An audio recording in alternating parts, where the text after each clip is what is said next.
तालीमी इदारों में रोशन मुस्तकबिल और तहजीब तमद्दुन की नई राहें खोली जाती हैं। मुल्क, कौम और समाज की बेहतर इस्लाह की कोशिशें होती हैं, लेकिन इसी तालीम और तरबियत के गहवारे में गुंडागर्दी की तालीम दी जाए, ऐसा आपने कहीं नहीं देखा होगा।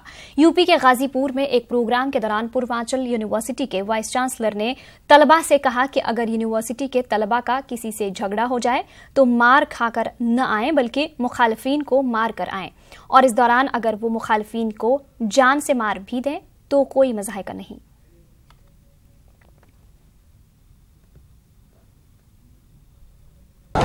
अगर आप पूर्वांचल विश्वविद्यालय के छात्र हो तो रोते हुए मेरे पास कभी मत आना। एक बात बता देता हूं, अगर किसी से झगड़ा हो जाए तो उसकी पिटाई करके आना, और तुम्हारा बस चले तो उसका मर्डर करके आना, इसके बाद हम देख लेंगे। वहीं पूर्वांचल यूनिवर्सिटी के वीसी के बयान पर बीजेपी लीडर का क्या कुछ कहना है, आइए सुनते हैं। भारतीय जनता पार्टी इस तरह के भावावेश में दिए गए बयानों का विरोध करती है।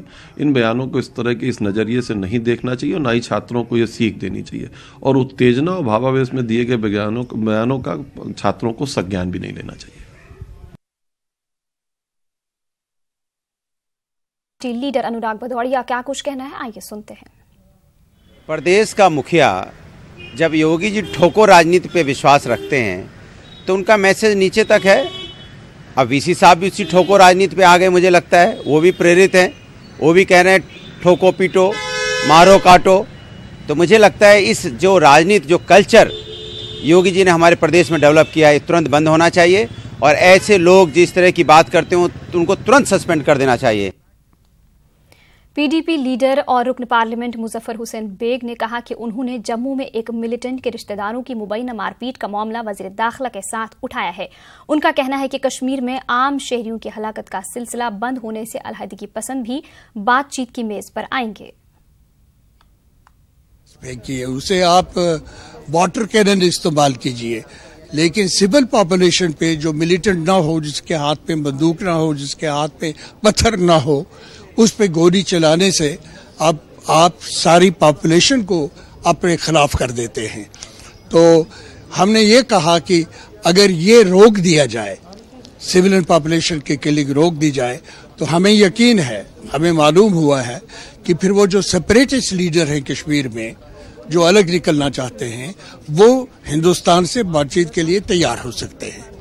दूसरा, इमरान खान ने भी बारहा कहा है कि हम बातचीत करने के लिए तैयार हैं, लेकिन जब तक सिविलियन किलिंग होगी तब तक बातचीत क्या हो सकती है।